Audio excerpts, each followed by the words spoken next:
Hey, it's you, man, from KC95 here. Good evening and welcome to Toasted Tavern. Your host, Scott Tobin, and the man called Wags are ready to bring you the night in sports.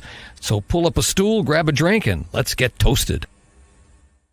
And good morning to all those in the tavern early on today. It is Saturday morning. We're getting you prepped and ready to go for the day in college football. I am Michael Wags, Wagon Connect, joined alongside by Scott Tobin. And Scott, we were talking about this before we went on air. An absolutely beautiful day outside, perfect college football weather. And not only that, we're going to have Cardinals and Blues action later on. Amazing day as far as sports are concerned here, at least in the state of Missouri. And then you got KC and the Chiefs going tomorrow. But it's going to be a fun day in college football. Yeah, it should be. It should be. Like you said, good weather, fall, little crispness in the air. Unfortunately, it's going to get warm as we move into next week and kind of go back to summer. But yeah, today, beautiful day, and hopefully we see some good football.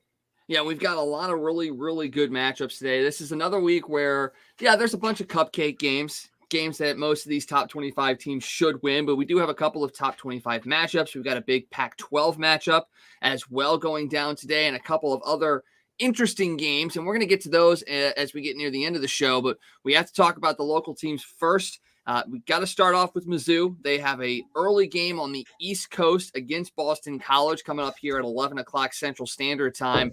Mizzou 2-1, Boston College 3-0, and it's a big matchup between the ACC and the SEC. I mean, you get some of these games throughout the season, but Boston College hasn't hosted an SEC team in a very long time. So to have a team like Mizzou come up there and play against them today, both teams are getting hyped for this one. Yeah, it was an interesting week. I don't know if you caught Coach Drinkwitz's comments this week, but he's not really excited about going to Boston College. Pretty much said he didn't know why they were playing that game, wished it was a regional game, and couldn't remember the last time that they recruited somebody in the Northeast, which maybe aren't the best comments to put out there because that's clickbait bulletin board material that might end up biting you. Boston College has probably talked about that all week. You know, Drinkwitz doesn't think they should be playing up here, that he'd rather play somebody else. Well, we'll show him. So, yeah, not real happy with the way Coach Drink handled that. But, we'll see what happens. It should be a good game. I think last time I checked, Mizzou was favored by like 2, which really surprised me, quite honestly.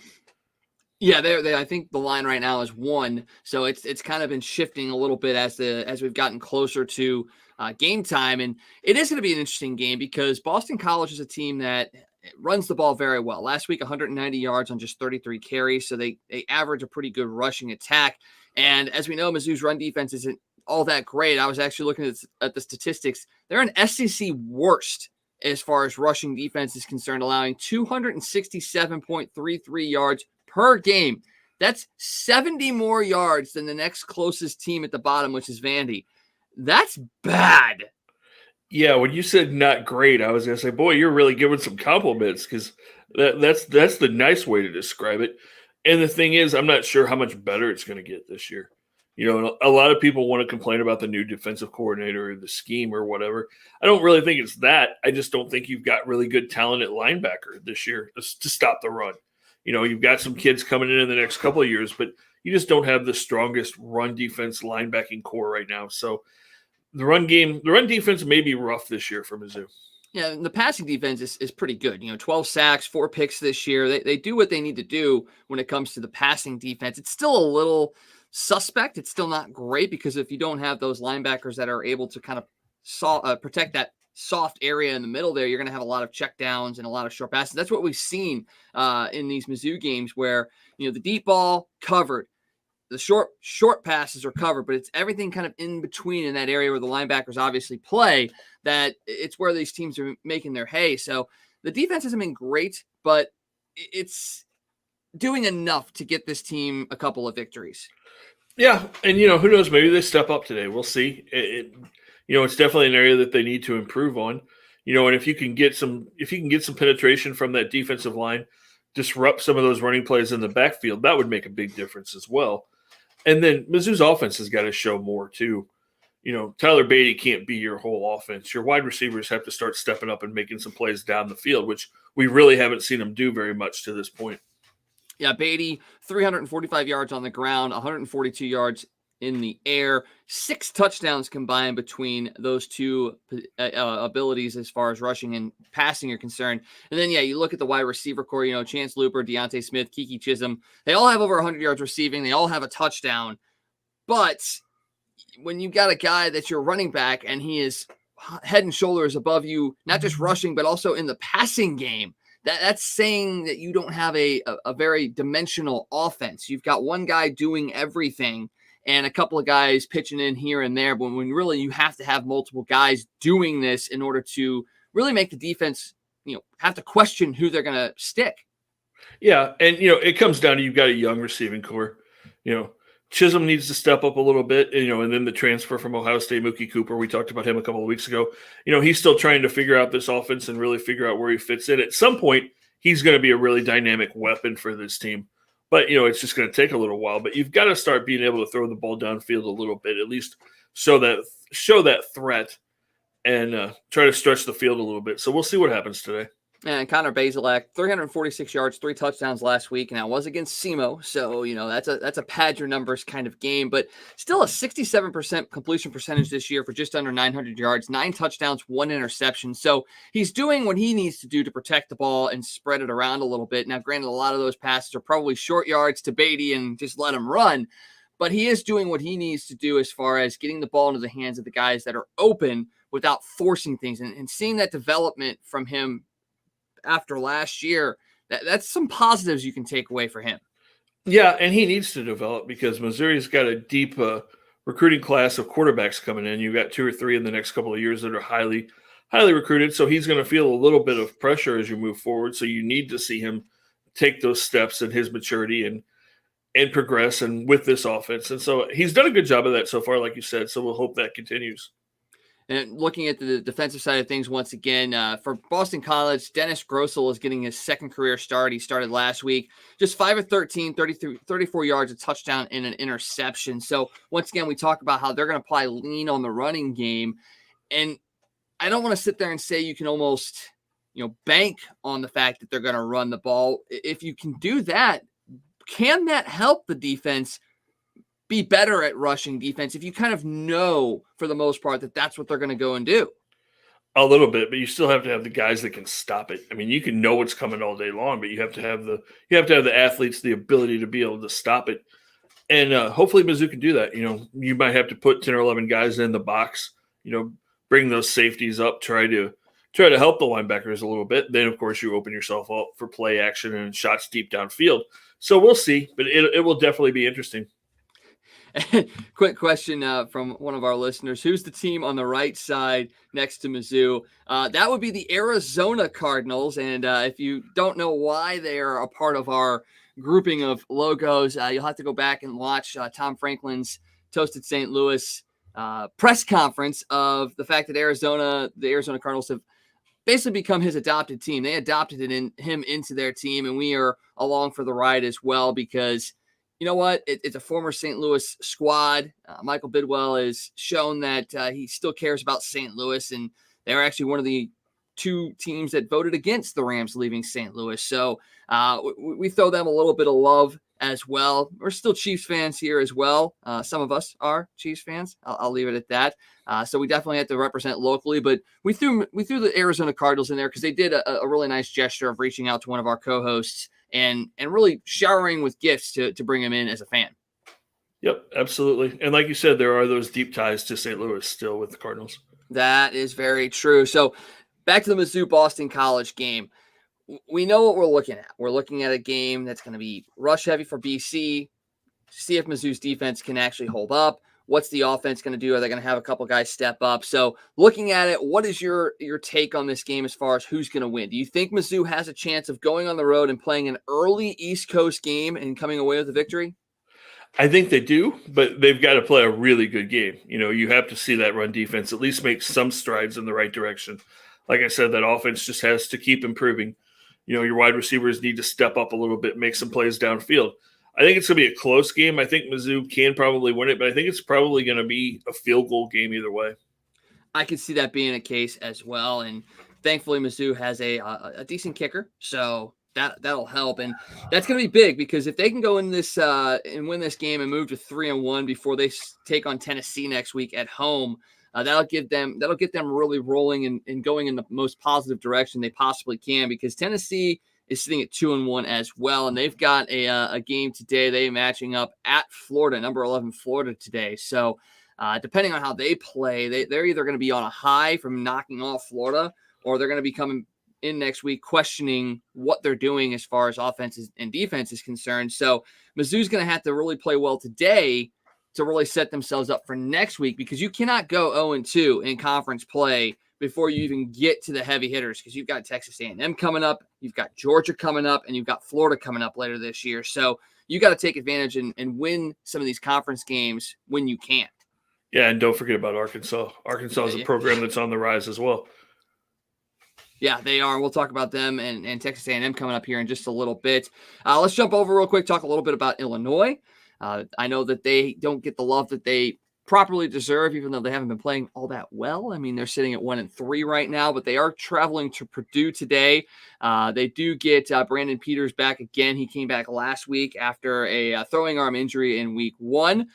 They're going up against a Purdue team that's 2-1 and having some questions of their own at quarterback. Jack Plummer played well last week, 25-36, 187 yards and a touchdown, but he was sacked twice and pulled in the game against Notre Dame last week. I don't know how much you can read into that because it is Notre Dame, and they are playing very well this year. But Purdue, question marks at quarterback. Illinois, not necessarily question marks at quarterback as to who's playing, but is he going to be able to play at a high level like we saw last year and be able to lead Illinois to a win today? Yeah, this is going to be an interesting game.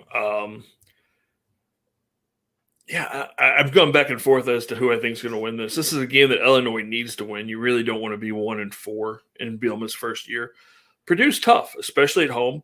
So I think I'm going to go with Illinois in the upset. I think, again, it's going to be a really close game, but I think maybe the Illini pull this one out. I can see this being like a 27-24 type game. Well, the thing for Purdue is you're looking at all-conference receiver David Bell was carted off last week. He is a game-time decision today, been in concussion protocol all week. Not only that, they're missing their number 2 receiver in Marshawn Rice and their top running back in Xander Horvath. So their offense is a little bit beat up as well, and this is probably a prime opportunity for Illinois to get back on the winning side of things by going up against, like you said, a tough Purdue team, but one that's dealing with injuries. They might be able to take advantage of that. You would hope so, although the last few years, games like that you thought the Illini were going to find a way to win, they ended up finding a way to lose and lose big. So you just never know, but hopefully Bielema gets this team rallied and they can go up there and win. And if they are going to win, they're going to have to lean probably a little bit more on Josh McCray. 8 carries, 60 yards, and a touchdown last week. Now, I was reading through the recap from last week. Apparently, he went to the hospital in the middle of the game for some unknown reason. He did end up traveling back home a few hours later, but that's an interesting take as well. Maybe dehydration, possibly a guy that maybe isn't totally used to the conditions that he's playing. And this is Bielema's first real recruit that he brought into Illinois. So to see him doing well is good. You just hope that he stays healthy and can produce here on out. Right. Like you said, hopefully it was just a hydration problem or something along those lines. And it is the Big Ten opener for both teams. They are playing for the Cannon Trophy. 45-6 is this series record. So whoever wins today will take that all-time lead. The away team has won the last 7 games. So Illinois does have an opportunity and a chance to win this game today and take control of this series rivalry. All right, let's talk about the top 25 now, because like I said, there are a lot of really good games today. Coming up here in the early slate, you've got number 12 Notre Dame and number 18 Wisconsin playing up in Chicago at Soldier Field. This is going to be an intense game because you got Jack Cohn, who's played at Wisconsin and is now the quarterback for Notre Dame. So you get a little bit of that coming back. Notre Dame is still trying to pad their resume, build their records to make an impact on the college football playoff. And I was just looking at it. I know this is going to be a weird year. We've talked about this before, where it seems like the top 25, the top 10 is really going to shuffle around a lot this year. Would a loss today to Wisconsin effectively end Notre Dame's chances at the college football playoff, or is it kind of dependent on how badly they lose? It would be how badly they lose. And then, again, we would just have to wait and see how the rest of the season plays out. But it would definitely hurt it. It would definitely be a big check mark against them getting in. It's going to be an interesting game. Wisconsin's not played particularly great so far this season. They've been kind of up and down. In Chicago, Notre Dame's probably going to, although it's not that far away, it's kind of really in the middle of between those two teams. But Notre Dame will probably have a little bit of a home field advantage, even though it is a neutral site game. I think Notre Dame pulls this one out. I think they do. I think Wisconsin's offense is going to have trouble scoring against Notre Dame. I think Notre Dame wins. It might not be a real high-scoring game, but I think Notre Dame pulls this one out. Yeah, I'm one of those people that I'm not a huge Notre Dame fan as far as the football team is concerned, but I do have to sit there and say, yeah, I think they have a pretty good team this year. They're a team that probably does deserve to be in the college football playoff talks because their defense has improved. They've got a solid quarterback now that's, can make some plays. I think Notre Dame does have a real good chance this year. And yeah, I think they probably end up winning this game as well. Wisconsin has had some moments this year, but they haven't really been able to put it all together just yet. And I think that's really what's going to hurt them at the end. It's really kind of Wisconsin's play. I mean, they've had good teams. I mean, you can go back to when Russell Wilson was there, where they've had good teams and they've been in the conversation. But when push came to shove in big games, they kind of folded a little bit. And I think you're going to see that sort of same thing happen today against Notre Dame. Yeah, it's always been a question of their offense. I mean, even when Russell Wilson was there, their offense wasn't extremely explosive. They've always been a good running team, a good defensive team, but when it came down to really having to score a bunch of points to win a game, that's where they struggle. That they do. And now the other big game today, we talked a little bit about Arkansas earlier, that game that's going to be against Mizzou here at the end of the year. They are playing Texas A&M number 7 at AT&T Field in Arlington. This is a game that's could go a lot of different ways because the defenses of both sides are very, very good. I mean, A&M right now is averaging 5.7 points against this year. I mean, not even a touchdown per game this year.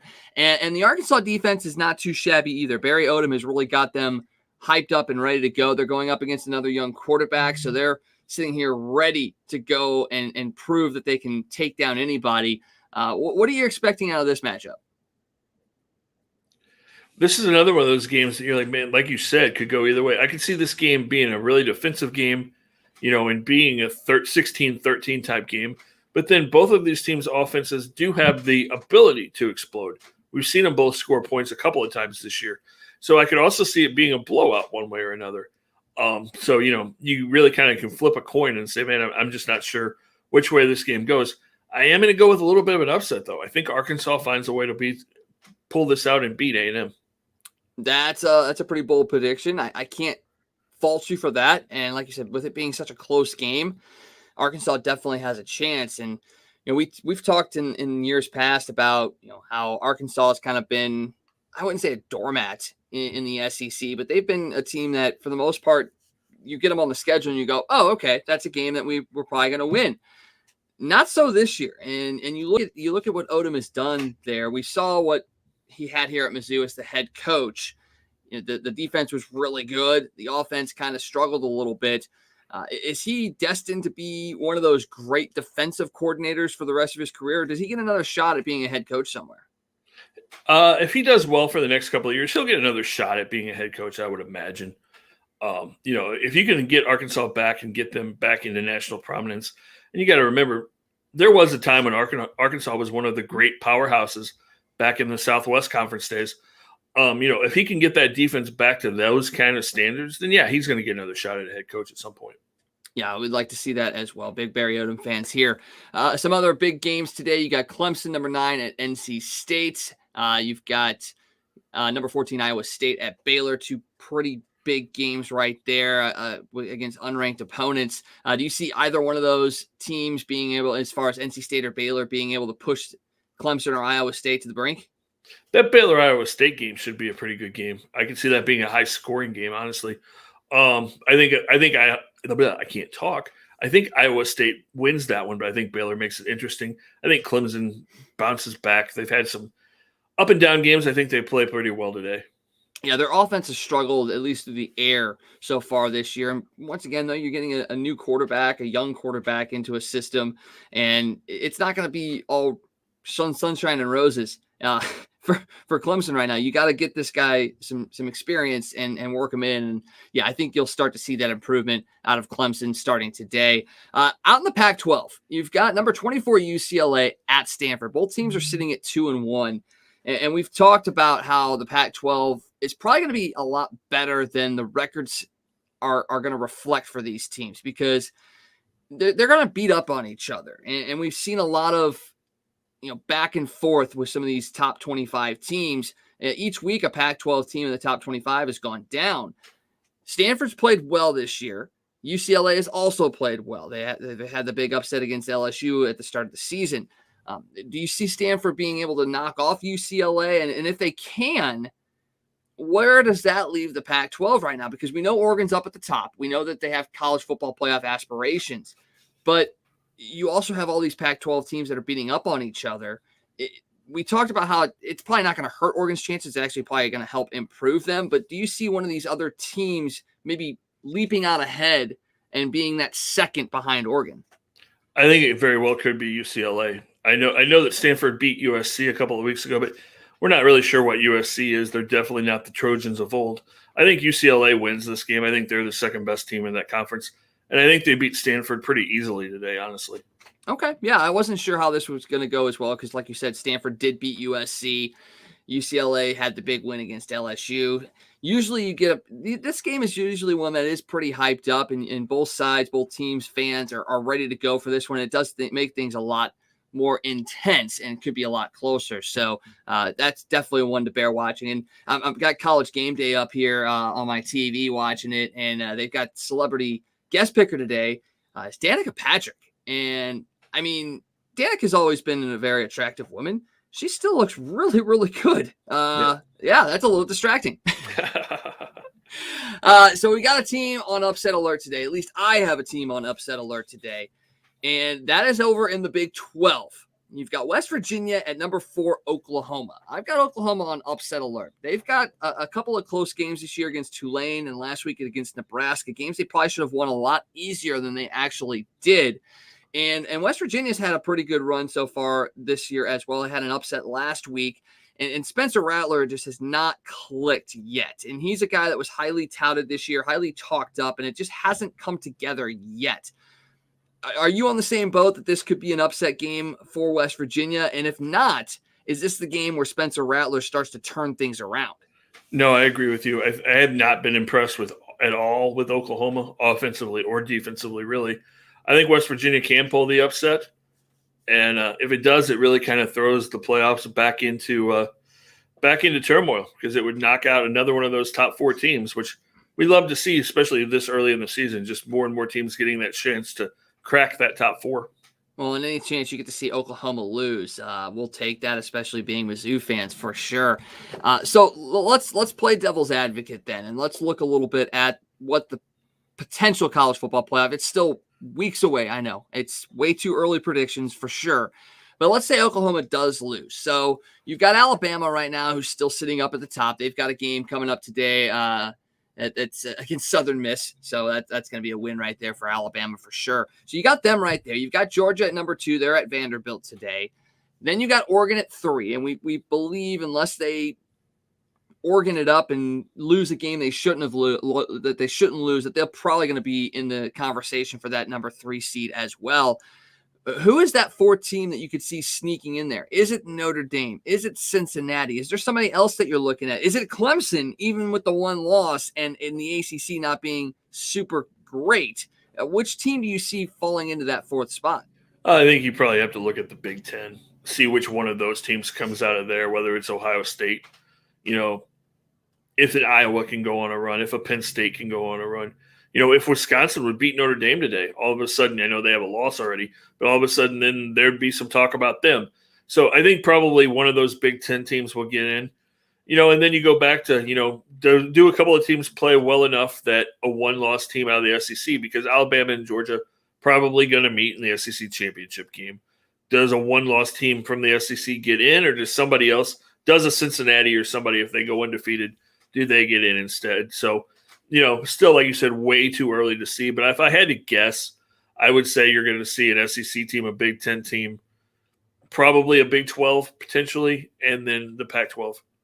So the Big Four are going to get teams in there. And once again, a potential undefeated Power 6 team is going to get left out. And that just feeds once more into the rumors and the rumor mill of them expanding this out. We're getting closer and closer to that being a reality. And there's a bunch of numbers that get thrown out there. Is it 6? Is it 8? Is it 12? Where do you feel like the magic number is for a college football playoff that has more than 4 teams? I think it's probably 8.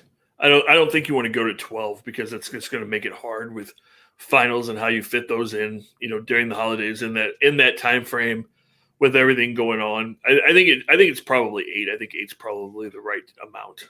I think you're right on the nose there. I mean, at that point, then you're getting into 2-loss team territories and who has the better 2-loss team versus 1-loss teams. And yeah, there's a lot more question marks. Now, granted, college basketball does the 68 team tournament, but that's a different story. I think the parity there is a lot greater and a lot more sample size essentially with games played. So obviously you're not going to a 68 team college football playoff, but I mean, that would be intense. Well, you'd have to pretty much play it for a whole year if you wanted to play a 68 game. It's just too hard to do that with college football when you only play once a week and, trying to keep kids healthy and that kind of thing. So I think 8 teams, and, no matter what number you move it to, people are still going to say, oh, we need to make it. If you make it 8, people are going to say, we need to make it 12 because my team should have gotten in. They were 9. And, you're never going to make fan bases happy. But I think 8's probably the magic number. Yeah, you're not. And they're actually doing the Mizzou Boston College game right now on the College Game Day Pick'em. Des Howard, Danica Patrick, both going with Boston College. Lee Corso making his pick right now. We'll see what him and Kirk think in this. The fan vote has Mizzou at 57%. Lee Corso goes with Boston College. Okay, Lee. All right. I see ya. And so does Kirk Herbstreit. He goes with Boston College. So all 4 pundits on College Game Day, I think Boston College is going to win this game. The over-under in this game is 58 points. What are you taking? Are you taking the over or the under on that one? I'm probably going to go over. And so you're telling me that ESPN, all 4 people on ESPN, picked a Boston College over a Mizzou team? I am shocked. There's no such thing as an East Coast bias, is there? No. Oh, man. Yeah, that's a big game coming up here in just a couple minutes, actually. Kickoff at 11 o'clock. So we're going to jump out of here and get to watching that game. But before we go, Scott, you want to go ahead and tell people about the Real Men Wear Pink campaign? Absolutely. Yes, we're getting closer to October, which is Breast Cancer Awareness Month. And the Real Men Wear Pink campaign is already kicked off. You can make your donations right now. There's a link on our page right here. All of our social media pages. You can go to my personal page. Please make a donation. Help us any amount that you can donate. Will make a difference in the fight against breast cancer, and we're going to be doing more stuff, wearing a lot of pink, talking about it. Hopefully there's going to be a couple of more events coming up here in the next couple of weeks. So we'll be talking about it. We'll be sharing stories with you. And please, like I said, any little amount can help. So if you can help us fight breast cancer, we greatly appreciate it. 100% agreed on that for sure. Once again, Mizzou, Boston College coming up here at 11 o'clock. You've got Illinois and Purdue, and you've got a lot of great games going on in college football today. Cardinals Cubs at 1:20. John Lester takes them out as the Cardinals go for a franchise record 15th straight win. John Lester in a Cardinals uniform at Wrigley facing the Cubs going for a Cardinals franchise record. That's odd for sure. And then you got the St. Louis Blues in their first preseason game tonight against Minnesota down at the, I don't even remember what it's called anymore, Enterprise Center. There you go, the Enterprise Center. So I'll be heading down there myself tonight for the first preseason game. So if you guys are out there, swing by, reach out to me on social media, say, hey, I want to say hi to you, and we'll meet up and maybe grab a beer or something tonight. There you go, Wags. I could have a whole bunch of stalkers after tonight. Hey, you know what? Depending on who they are, I might take it. You never know. Knowing the kind of people that you were drawn to, we'll see what happens. You'll have. Never mind. I'm just going to leave it at that. Yep. I know exactly where you're going with that one. All right. First, Scott, I am Wags. Thank you guys for joining us. Enjoy the day in college football. Enjoy the Cardinals game. Enjoy the Blues game. We'll see you guys Monday night for another episode of Toasted Tavern. Hey, it's U-Man here from Casey. For all your sports news, catch the Toasted Tavern with Scott Tobin and the man called Wags, weeknights at 9 p.m. You can follow Toasted Tavern on Facebook, Twitter, Instagram, and YouTube. Let's get toasted.